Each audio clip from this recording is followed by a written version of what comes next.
Orion's Angel here, and I'm about to show you the current state of my LaunchBox setup. Let's start with arcade, which is where I have all my arcade games.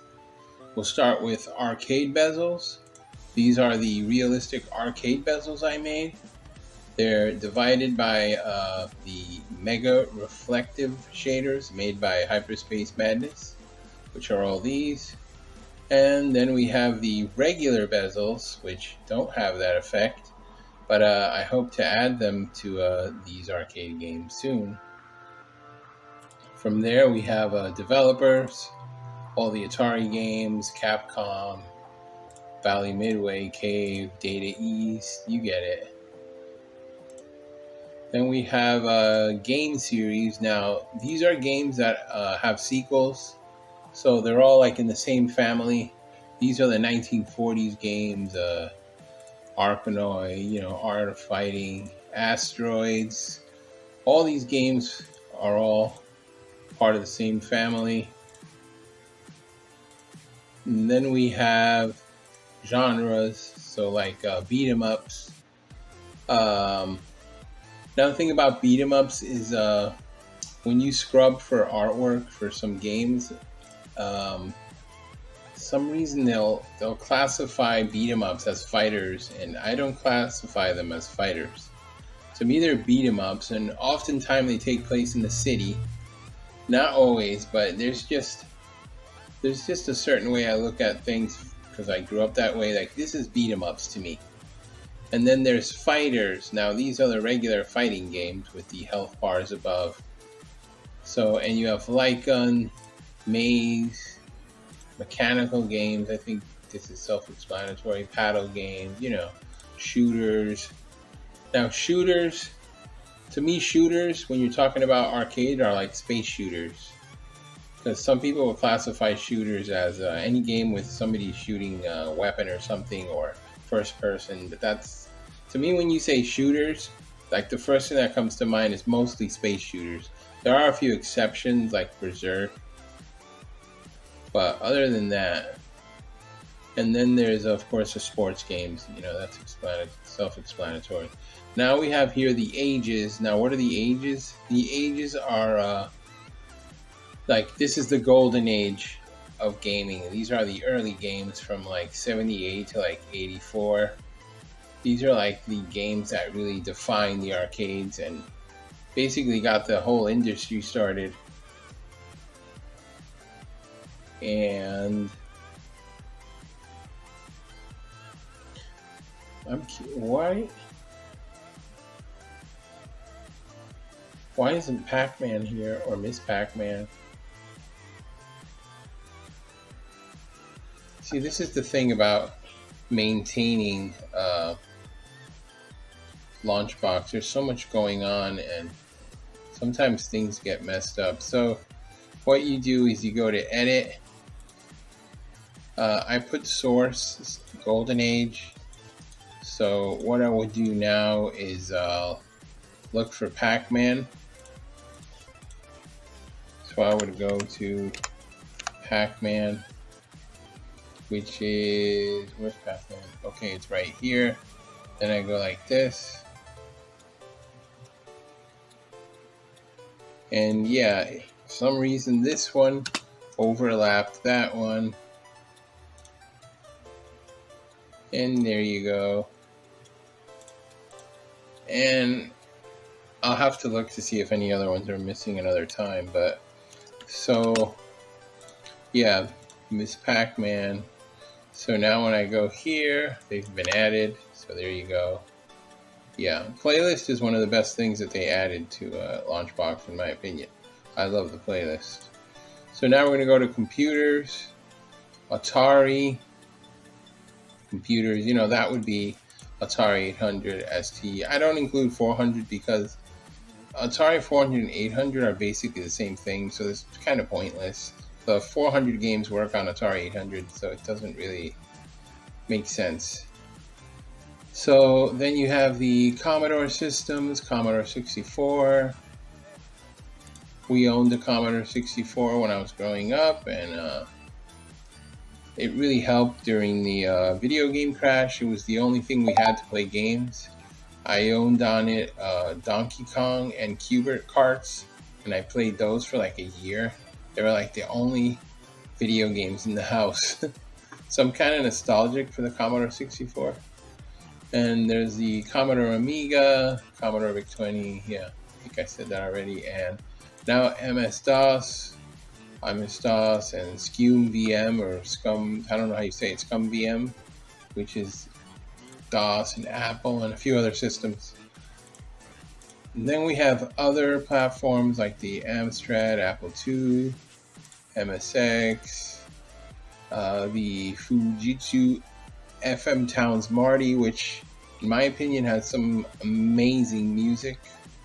I mean, the soundtracks on these games are unbelievable.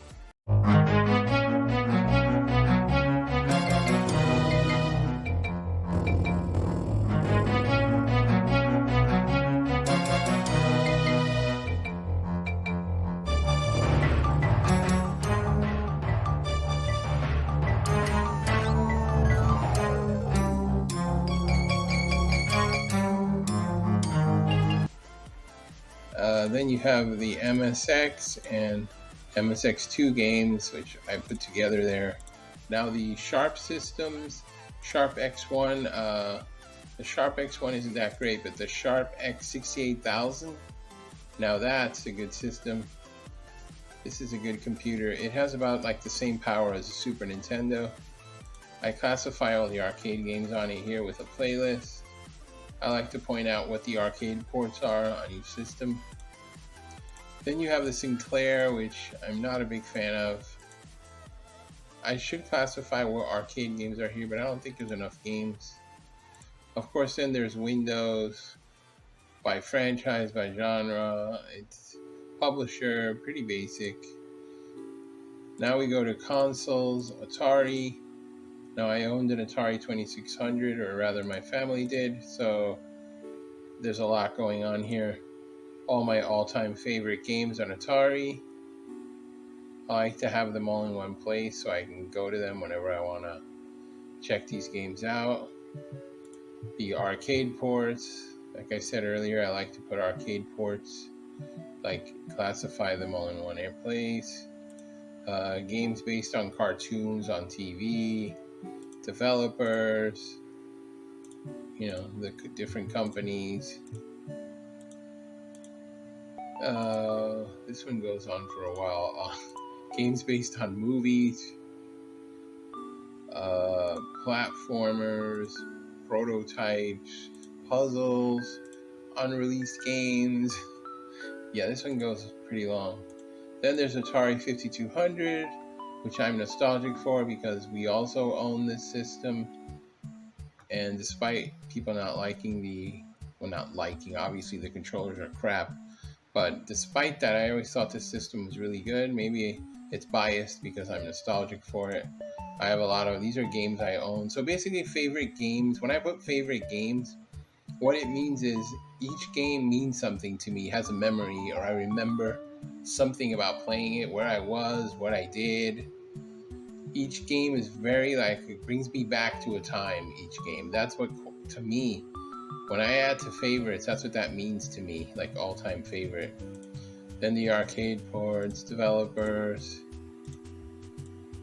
the CBS electronic games, which are some of my favorite on the 5200. I'm not nostalgic for the Atari 7800, so the Atari Jaguar, again, I'm not nostalgic for it. Atari Jaguar CD, and I'm especially not I remember seeing commercials for the XE, but that's about it. Okay, then we have ColecoVision, Mattel, of course, Intellivision, Microsoft Xbox, Microsoft Xbox 360. We have arcade games, shooters, all the arcade games that were on, yep. NEC, PC Engine, TurboGrafx 16. These are all my favorite games on the TurboGrafx 16, the arcade. I basically do this for everything, almost. These are the PC Engine games, which is just the TurboGrafx 16 in Japan, and of course the TurboGrafx CD. Then we have the Nintendo consoles, Nintendo 64, 64DB, HD enhanced, recompiled games, platformers, Japanese games. I mean, it pretty much goes on like this. All-time favorites on Nintendo. All these games mean something to me. Like, I could tell you a story about each one of these games, how I got the game. Like, for example, Iron Sword, Wizards and Warriors 2. I mean, a bad game. We all know it's a bad game. I know it's a bad game. I ordered this online. Not online. I ordered it from a brochure because we didn't have the internet then. And it came through the mail, and the box was all, you could tell it was used, but it was still in like pretty decent shape, the box. And I love this game, even though it was impossible. It had some of the worst controls, but as soon as I start playing this game and I hear that music, I'm instantly transported to that time period in the late 80s when I was playing this game. Solstice, of course, Punch-Out! I saw this game being played for the first time at a Kmart, and there were people gathered around a kiosk, and everybody was watching this kid play Punch-Out!, and I thought it was like the most amazing thing ever. And I didn't at the time own an NES. I owned a Sega Master System, but we'll get to that later. These are the Japanese Nintendo Famicom. I always point out the Mario games, so they're all grouped in one place. Yeah, and then of course Super Nintendo, which it's always like a battle between Super Nintendo and PlayStation 2 of what my all-time favorite consoles are, but it like switches back and forth. Like right now, I would say the Super Nintendo is my favorite console of all time. But then maybe I might change my mind and the PlayStation 2 is my favorite. So yeah, these are my all-time favorite Super Nintendo games. I mean, every game has a memory. Every game, if I hear that music, it just brings me back. Like Street Fighter 2, first playing this game and seeing how it looked just like the arcade. I mean, obviously it's not identical, but it's very close, and back then we didn't really know. Like, it looked like the arcade, and we couldn't believe this was in our home, that the Super Nintendo was running this. There's just like so many stories behind each game. The Super Mario All-Stars, the first time I experienced a remastered game, I thought that concept was crazy. They took games and remastered them. That's like a thing that's so common now. The music in Super Turrican, some of the best music on Super Nintendo, in my opinion. Of course, Castlevania 4, I mean, that game is just beautiful. Contra 3, I could go on. All the arcade ports on Super Nintendo, developers. I should have pointed out back here, and the Super Nintendo has a crazy amount of developers. Look, it's insane. Black box games, games based on movies. So that's enough of Nintendo. Let's go to other consoles. 3DO, Commodore, Amiga CD32, Vectrex, Magnavox, Philips CDI. Now the Sega consoles, of course. We'll start with the Sega Master System because I'm very, very nostalgic for the Sega Master System. This is the first system I owned after the crash. So the previous system I owned was the Atari 5200. And I asked for my birthday, not the NES, I asked for the Sega Master System for my birthday. Why? Because I saw Shinobi running on a TV ad for Sega Master System. And I was like, that is the system I'm getting. So that's what I got, and it came with the packing game Hang On and Safari Hunt. And I absolutely loved it, and then from then on, As you can see, I have an all-time favorite list. These are games I own, and just get my order through the mail. Phantasy Star, one of my favorite games of all time, the first RPG I ever beat. R-Type was an incredible arcade port. Wonder Boy and Monsterland, my favorite Sega Master System game. That was the first game where I experienced a really long game. Remember, I'm going from Atari 5200 3 years later to the Sega Master System. And if you know how games were back in the days of the Atari, you didn't really go on much of adventures. Maybe like Pitfall or Adventure, but that was like simplistic. Here it felt like you really went on an adventure through castles and dungeons, and that was amazing at the time. Now it seems kind of silly, but so yeah, the arcade ports, the few fighting games it had, movies, the Sega card games that came on the Sega card. So of course Sega Genesis. I mean, this is a game changer. Here are my all-time favorite Sega Genesis games. This is the first time, at least for me, where home games were starting to look exactly like arcade games. I mean, it's one of those moments where it was like turning a page in a book. You're going from Master System and NES to Genesis. It was like day and night difference.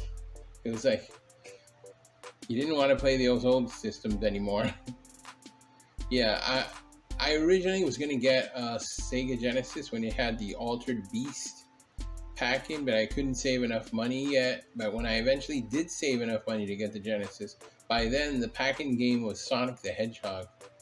So I really lucked out there, because Sonic the Hedgehog is a much better pack-in game. I remember first playing Sonic the Hedgehog, and the graphics had like this weight to them, and the music, it just seemed totally like state of the art.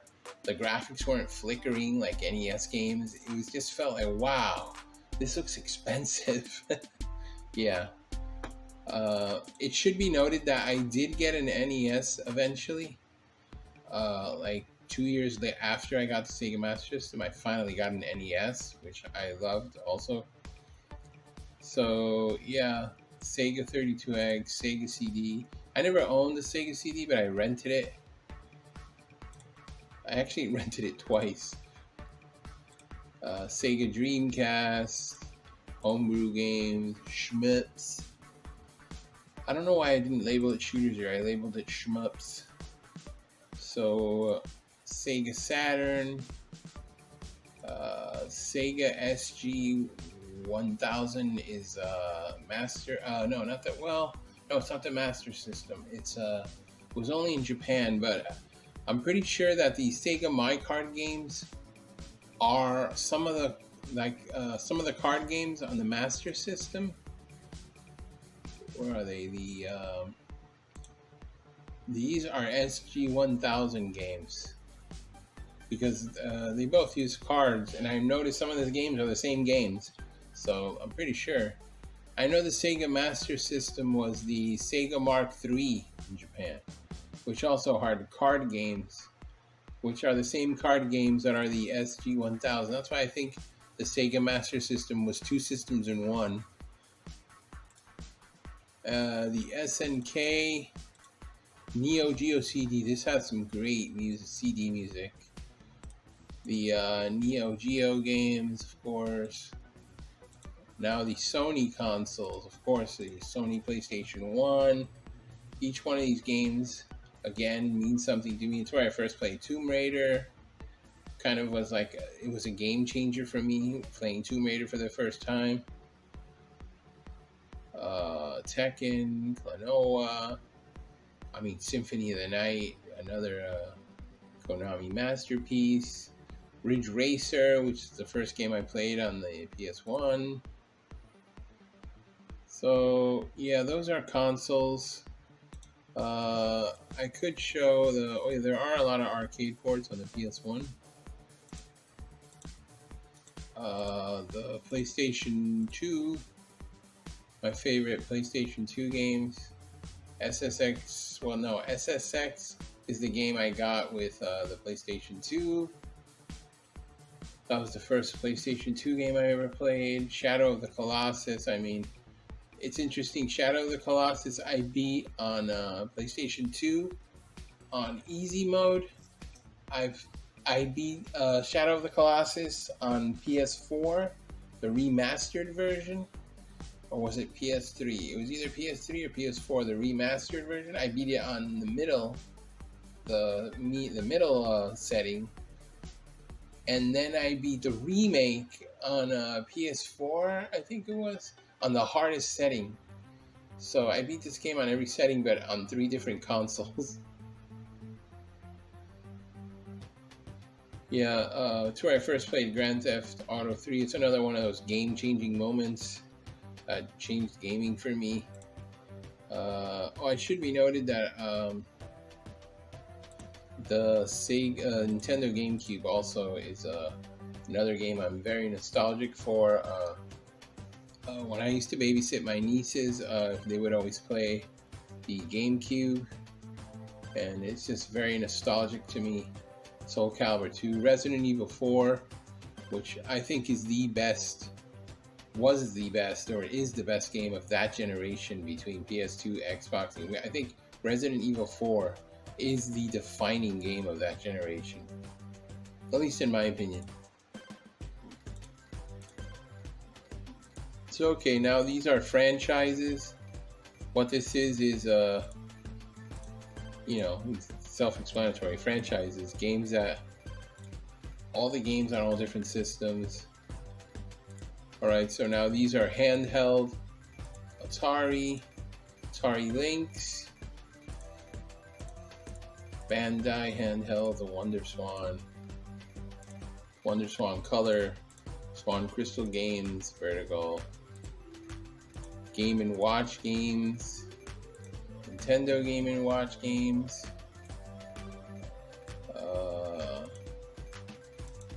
now the Nintendo handhelds, Nintendo 3DS, Mario games, Nintendo DS, Nintendo GameCube, Arcade. Did I say GameCube? Nintendo Game Boy.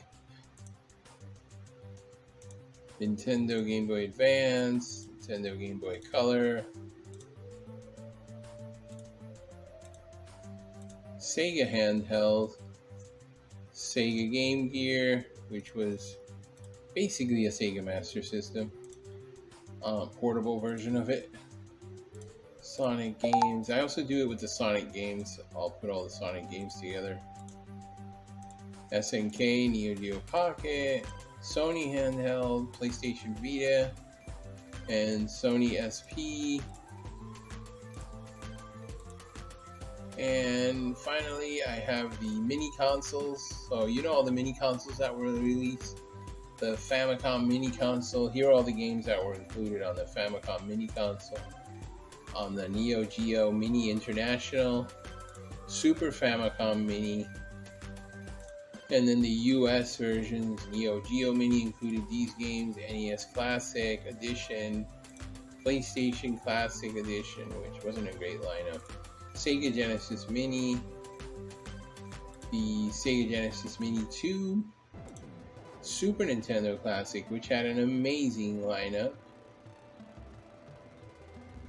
the C64, Commodore 64 Mini, and the TurboGrafx 16 Mini. Get all your minis here. Yeah, so that's my current setup. Here I keep track of all the games, and yeah, LaunchBox is amazing. So anyway, I hope you like this video, and don't forget to like, share, and subscribe, and hit that notification bell. And I'll see you guys later. Bye-bye.